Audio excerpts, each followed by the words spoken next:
mulai dari kemerdekaan sampai pra-reformasi, dan terutama hari ini isu khilafah masih erat berkaitan dengan konteks menggantikan sistem pemerintahan di Indonesia.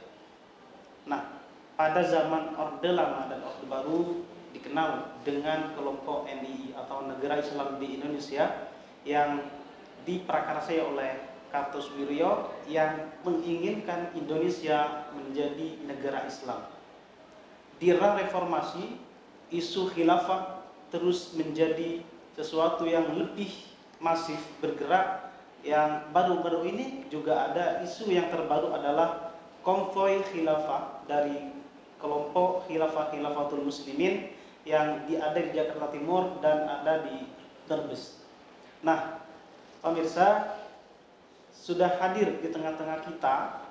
Beliau adalah Ketua Umum Asosiasi Dai Daya Indonesia sekaligus intelektual Muslim yang selama ini berkaitan dengan kontra isu khilafah di Indonesia.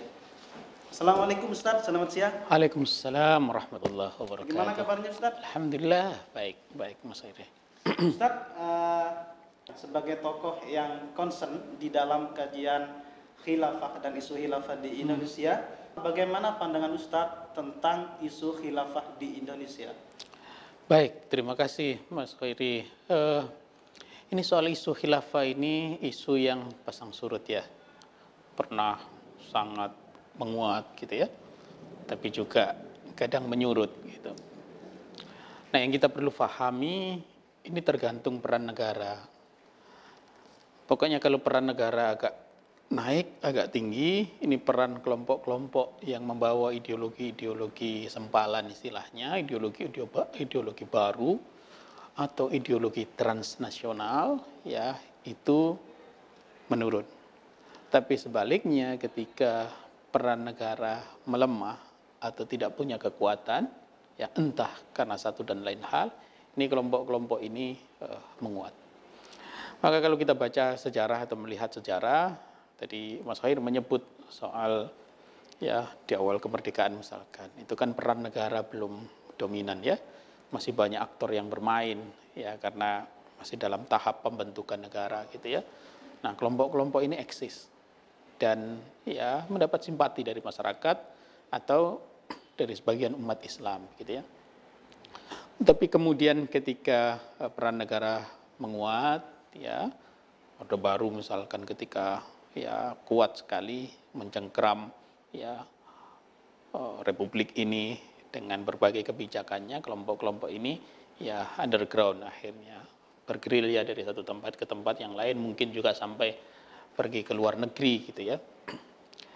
Nah, ketika reformasi itu kan peran negara menurun lagi ya.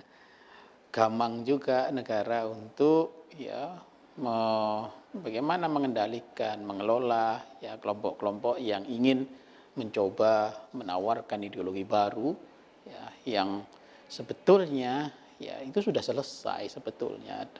Kita sebagai umat Islam mayoritas kita ya umat Islam di Indonesia mayoritasnya kita ini umat Islam Indonesia ya kan mayoritas di negeri ini, tapi mayoritas di antara umat Islam Indonesia itu sudah sepakat dengan model republik ini ya, model negara ini yang kita sebut sebagai Negara Kesatuan Republik Indonesia itu. Nah, ini kalau ada kelompok-kelompok yang menawarkan ya gagasan-gagasan baru ya, sebetulnya juga bukan baru-baru 100% karena ini sebetulnya inventing tradition, mengambil ya tradisi lama dalam teori politik Islam atau ya ada romantisme sejarah bahwa kekhilafahan itu pernah berjaya di satu masa begitu ya. Lalu kemudian mereka menginginkan mendambakan itu hadir ya dan mereka ingin menyemai itu dari Indonesia gitu ya. Nah, yang mereka kadang lupa atau mungkin mereka mengabaikan fakta bahwa dalam sejarah khilafah itu tidak semuanya berisi kegemilangan gitu ya. Ada puncak kegemilangan, ada puncak peradaban yang dihasilkan dari produk khilafah, tapi ada juga kehancuran, ya, dengan perang saudara dan lain sebagainya. Mungkin kemunduran-kemunduran yang terjadi pada tubuh umat Islam itu juga terjadi pada masa khilafah, ya. Dan ini yang seringkali lupa bahwa sejarah itu kan selalu berulang. Apapun model, kalau kita ngomongin pemerintahan sekarang ya mulai dari ya dia pembentukan, lalu kemudian sampai pada puncak kejayaan, pasti akan ada periode, pasti akan ada fase kemundurannya. Tapi orang-orang ini yang dilihat hanya pada fase yang kemajuannya, pada fase puncaknya, kemundurannya mereka abaikan. Kalau kita pergi ke Turki, saya dulu meneliti disertasi saya juga di Turki, saya melihat ya bagaimana Turki ya dilihat oleh orang Turki sendiri, bagaimana ya kita membaca Turki dari literatur Turki atau literatur non Turki yang berbicara tentang Turki Utsmani, ya di akhir-akhir periode itu ya babak belur juga, ya. Kenapa kemudian Kemal Atatürk yang dalam tanda sekuler, yang kemudian dalam tanda petik oleh sebagian warga Turki dianggap sebagai pahlawan, sampai hari ini itu orang Turki masih mengidolakan Kemal. Bahkan mungkin ya, ini mungkin agak sensitif, tapi harus saya sampaikan juga bahwa pengidolan orang Indonesia terhadap Pak Karno dengan segala jasa besarnya, ya mungkin kalau saya bandingkan masih kalah dengan orang Turki mengidolakan Kemal Atatürk, ya itu di mobil, di gedung-gedung yang pro Kemal itu masih banyak sekali gitu ya. Meskipun suara-suara di sini seperti apa gitu ya, agak negatif tentang Kemal, tapi orang Turkinya sendiri seperti itu. Ya kelompok Islamis pasti tidak suka lah dengan Kemal Atatürk. Tapi kehadiran Kemal Atatürk waktu itu berkaitan dengan situasi Ottoman ya, Turki Utsmani yang di periode-periode akhir yang ya babak belur memang gitu ya, sampai mereka harus lari keluar Turki kan karena adanya skandal korupsi dan lain sebagainya. Ini yang kita perlu pahami bersama. Jadi ada orang yang mengidealkan ya realitas yang jauh ya, sementara realitas yang dekat ini ya mereka abaikan. Apa yang dimaksud realitas yang dekat? Realitas yang dekat itu Indonesia ini adalah realitas yang dekat. Kalau ngomongin khilafah, sebetulnya Indonesia ini, NKRI ini itu sudah khilafah, Negara Kesatuan Republik Indonesia. Dibentuk dari apa? Kerajaan. Konsepnya itu kan, ya konsepnya kekhilafan itu kan, ya tauhid al-ummah, ya penyatuan umat, ya di bawah pemerintahan yang tunggal. Ya, tapi ini kan kita sudah pada fase negara bangsa, ya. Kita perlu paham, kita kalau kemudian misalkan sekarang mau ngusik Malaysia ya susah sudah. Kenapa? Mereka sudah punya negara mandiri sendiri, terus Brunei misalnya ya susah gitu ya. Nah, maka menurut saya ya sudah, yang sudah terbentuk ini berdasarkan kesepakatan para pendiri bangsa yang salah satunya adalah para ulama. Ingat, ini yang seringkali mereka lupa bahwa negara ini tidak didirikan oleh orang sekuler, oleh orang nasionalis tok gitu, tok kalau bahasa saya ya, tapi banyak ulama yang terlibat, kayak Wahid Hasyim masuk, yang dari Muhammadiyah Ki Bagus masuk ya, Pak Romrawi dan lain sebagainya, Pak Muhammad Rum, mohon maaf, Pak Muhammad Rum itu juga terlibat. Jadi tokoh-tokoh penting ya pendiri bangsa itu sebagian adalah ulama yang luar biasa secara keilmuan dan kemampuan bernegaranya, diplomasinya, dan yang mereka utamakan ada kemaslahatan. Ini yang seringkali diabaikan oleh orang-orang yang terlalu bersemangat, padahal ya secara keilmuan mungkin belum ada. Singkatnya Mas Khairi, ini isunya memang akan panjang kalau ngomongin isunya ya, tetapi singkatnya saya ingin sampaikan bahwa isu khilafah ini kita perlu curiga juga ada agenda-agenda yang yang memboncengnya ya. Siapa agenda yang bonceng? Bisa saja agenda asing yang ada di balik isu ini. Ya, ini kan sekarang kan Indonesia tampaknya sudah menjadi rising star ya. Kembali seperti zaman awal Pak Harto dulu ya, kita menjadi fokus perhatian dunia atau khususnya di kawasan ini ya mobil khusus di Asia Tenggara. Sebentar lagi juga ada G20 ya, dihelat juga di sini ya. Ini pasti banyak pihak-pihak, entah itu kekuatan di dalam negeri atau di luar negeri, yang ya tidak ingin ya kita sebagai bangsa semakin baik, semakin maju, semakin ya ini berkat kita semua. Kita tidak mengatakan ini berkat satu dua orang, tapi berkat kita semua menyadari bahwa ini negara kita yang kita harus jaga, ini negara kita yang diperjuangkan oleh para pendiri bangsa, salah satunya para ulama ya, yang kita harus majukan, yang kita harus muliakan, sehingga ya kita yang mayoritasnya sebagai muslim di negara ini satu, terus yang kedua, Indonesia ini sudah dikenal di dunia bahwa ya umat Islam terbesar di dunia ada di kita, di Indonesia. Kalau Indonesia ini jelek, pasti akan jadi potret yang buruk keluar, tapi kalau Indonesia jadi negara yang baik, ini pasti akan jadi percontohan luar biasa. Dan sekarang sudah terbukti, orang-orang mulai pengen belajar ke Indonesia ya. Kalau di UIN sekarang kampus-kampus itu, terutama yang dari Afrika sekarang, sudah mulai banyak yang ingin belajar di sini. Beberapa wilayah konflik seperti Afghanistan ya, itu juga ingin belajar di sini. Di sini di fakultas ini juga dari Suriah, dari Yaman, dari tempat-tempat yang mungkin ya ingin melihat model Islam Indonesia yang lebih ramah ya, yang lebih santun, yang lebih bisa diterima ya, persetujuan atau pertemuan dengan budaya dan tradisi ya, orang lain belajar. Nah, ini anehnya ada orang-orang kita ya yang pengennya orang lain melihat ke kita dan dia malah melihat ke orang lain gitu ya. So, mengidealkan seolah-olah di tempat lain itu lebih baik dari kita, sementara orang lain melihat kita itu lebih baik. Ya inilah kaidahnya, rumput tetangga selalu lebih hijau gitu. Itu. Jadi melihat yang demikian Ustadz, berarti isu khilafah yang fluktuatif itu tidak akan sampai kapanpun itu tidak akan pernah berakhir Ustaz, di Indonesia. Selagi ada kepentingan tidak akan berakhir.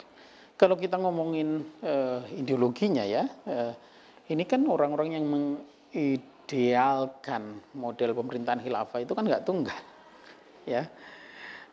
Saya sudah tulis juga di medsos saya, di akun Facebook saya, bahwa pemainnya ini tidak, kalau kemarin kan yang rame Hizbut Tahrir misalkan, yang dia punya jaringan transnasional juga. Ini yang sekarang lagi rame Khilafatul Muslimin. Tapi di luar kan ISIS juga pakai isunya isu khilafah juga gitu ya.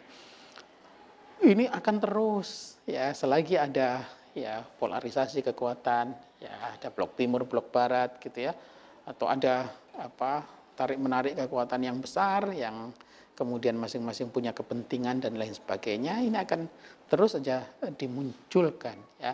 Lalu yang menyedihkannya ya, ini dibungkusnya, dibingkainya seolah-olah ini bagian dari agama ya. Padahal ini ya sesuatu yang ya bagian dari perjalanan sejarah satu periode tertentu, satu fase tertentu dalam perjalanan umat Islam sejak zaman awal gitu ya. Kenapa saya mengatakan itu? Saya selalu mengatakan bahwa khilafah itu bukan syariat, tapi ini ijtihad ya. Tidak ada yang salah dengan ijtihad, tetapi ya jangan juga menyalahkan ijtihad yang lain. Ijtihad lah yang kudu bil ijtihad ya. Ijtihad itu tidak batal dengan ijtihad yang lain ya. Ulama-ulama kita, tokoh-tokoh bangsa kita ya menyepakati NKRI. Itu ijtihad. Khilafah juga ijtihad juga gitu ya. Dan kalau kita mengikuti fatwa Darul Ifta Al-Misriyah ya, itu juga sama. Mereka menyimpulkan bahwa khilafah itu untuk konteks modern ya sudah berubah ke negara-negara bangsa ini. Jangan dipaksakan untuk seperti yang lama, yang lalu. Dan kalau itu dipaksakan bisa terjadi pertumpahan darah seperti yang terjadi pada zaman-zaman dulu juga gitu ya. Jadi pertumpahan darah itu terjadi juga untuk perebutan status daulah yang kita sebut atau kita isukan hari-hari ini sebagai khilafah. Nah ini yang kita perlu juga fahami bersama, apalagi ya kalau kemudian memaksakan dalil-dalil tertentu yang sebetulnya tidak ada kaitannya dengan kewajiban mendirikan pemerintahan khilafah lalu dipaksa seolah-olah itu adalah kewajiban. Ini menurut saya fatal, ya fatal sekali karena ya wilayahnya sudah dalam tanda petik memperkosa ayat, memperkosa hadis untuk kepentingan politik tertentu. Karena dalam diskusi-diskusi kan kita selalu sampaikan juga tunjukin satu ayat, tunjukin hadis yang mewajibkan. Ya, bahkan saya sekarang sudah berani juga menyatakan bahwa ya ada nggak satu korpus saja ya di hadis, di Al-Quran atau bahkan di masa Khulafaur Rasyidin ya ada yang disebut sebagai pemerintahan khilafah. Namanya disebut kata khilafah dalam korpus ya. Ada data, ada buku, ada dokumen, ada apalah prasasti atau apalah yang sejenis itu gitu, atau manuskrip yang sejenis itu pada masa awal itu yang kita sebut sebagai khilafah, pemerintahan khilafah. Itu yang jadi persoalan. Kalau kita lihat di hadis kata khilafah itu bukan ke sistem, tetapi yaitu kita menginginkan, bukan menginginkan, itu ada ya peristiwa dalam sejarah yang kemudian ya orang-orang setelah Rasulullah SAW, Abu Bakar kan khalifahnya Rasulullah, ya Umar kemudian menjadi khalifati Rasulullah, ya kata Umar kepanjangan. Kalau pakai ini panggil saja Amirul Mukminin, saya Amirul Mukminin. Apa ini maksudnya? Kata khalifahnya sendiri aja belum baku, apalagi kata khilafah sebagai sistem. Ya, nggak ada. Saya berani mengatakan nggak ada. Kalau ada, ayo hadirkan. Gitu. Ya. Nah, lalu kemudian saya ketemu juga kawan-kawan kita dari Hizbut Tahrir itu, ya memaksakan ya kitab-kitab fikih yang di situ disebutnya al-imamah. Ya, dia artikan tiba-tiba kata imamah itu jadi khilafah, kok aneh gitu ya. Kata imamah jadi kata khilafah ya. Pilihan kata itu sudah menunjukkan bahwa para ulama itu dengan sadar bahwa kata khilafah itu nggak ada sebagai sistem, sebagai sistem tidak ada. Tetapi hanya sebagai pemerintahan secara umum. Dengan model yang bebas, sesuai situasi dan kondisinya. Hari ini kita negara bangsa, situasi kondisinya memang seperti ini, nggak bisa kita paksakan. Kalau kita paksakan ya masa kita berperang. Ya, maka Hizbut Tahrir dilarang di ya sekurang-kurangnya puluhan negara ya, termasuk negara-negara Islam kan di Saudi dilarang. Negara kita, negara tetangga kita Malaysia sudah lebih dulu dilarang daripada di kita. Kita aja yang telat. Kenapa kita telat? Gara-gara reformasi. Pemerintah tidak punya tangan yang terlalu keras gitu ya untuk itu. Yang terakhir Mas terkait dengan ini, mereka menyebut ala minhajin nubuwah. Ya, ala minhaj. Apa sih yang dimaksud ala minhajin nubuwah? Itu kan ijtihad. Minhajin Nubuwah ini versi siapa? Versinya ya Taqiyuddin An-Nabhani ya memang seperti itu. Versinya Abdul Qadir Barojah dan ya Hasan Barojah ya Hilafatul Muslim ya seperti itu. Versinya ulama-ulama kita yang menyepakati NKRI ya seperti ini. Ya, ala minhajin nubuwahnya seperti ini pelan-pelan, tidak kemudian revolusioner, ada evolusi yang kita ikuti, ada perjalanan yang kita ikuti, maka kemudian orang menjadi syar'i, orang menjadi islami itu dalam tahapan yang sadar gitu, tidak dipaksakan. Kita lihat kan kayak di Aceh ada perlawanan-perlawanan karena mungkin ya belum sampai pada level ya menyadari betul bahwa syariat Islam itu maslahat dan manfaat untuk mereka. Itu. Tetapi Ustadz terkait khilafatul muslimin itu berbeda dengan Hizbut Tahrir. Maksudnya Hizbut Tahrir adalah sebuah partai, tanzim partai. Tetapi Khilafatul Muslimin tidak demikian. Dia bahkan menurut salah satu juru bicaranya itu mengatakan sebenarnya kami tidak ingin menggantikan Pancasila atau NKRI. Cuman kami hanya ingin otoritas keagamaan Islam itu ada di bawah satu payung, namanya payung khilafah, yang hanya mengurusi urusan keagamaan. Jadi sebenarnya mereka itu kalau mau dibilang ada kepentingan pasti ada tentu saja, tetapi sebenarnya bagaimana Ustadz melihat Khilafatul Muslimin, apakah berbeda dengan kelompok khilafah yang lain seperti Hizbut Tahrir, kemudian Ikhwanul Muslimin dan lain sebagainya? Kalau saya melihat sama tujuannya tetap kekuasaan. Ya kalau mereka kemudian mengatakan bahwa tetap NKRI, menurut saya bohong. Menurut saya sekurang-kurangnya takiyah lah itu. Takiyah. Menurut saya itu sekurang-kurangnya takiyah. Kenapa? Betul. Kalau memang benar misalkan mereka pengen dibawa NKRI, kenapa nggak tunduk pada hukum sistem pendidikan dan lain sebagainya yang diterapkan di sini gitu ya, kalau betul itu satu. Yang kedua yang kita juga perlu pahami bersama, kan sudah beredar ya banyak fakta yang berhubungan atau berkaitan dengan khilafatul muslimin itu ya, soal sistemnya seperti apa, terus kemudian ada kementerian dan lain sebagainya. Untuk apa ya kalau mereka tidak ada kepentingan yang lain, yang politik dan politik kekuasaan maksud saya, ingin mengganti sistem dan seterusnya. Yang mungkin juga tadi berkait dengan apa yang ditanyakan oleh Mas Khairi itu, jadi kalau mereka menginginkan ya agama itu harus ada dalam satu ya payung lah ya, yang payungnya kekhilafan, Kementerian Agama apa kurang, MUI apa kurang, NU apa kurang, Muhammadiyah apa kurang, untuk organisasi-organisasi kemasyarakatan ya yang eksis di masyarakat yang betul-betul ya menunaikan tugas memakmurkan negeri ini, menjalankan syiar Islam, syiar syariat Islam, itu apa kurang gitu ya. Sudah cukup gitu.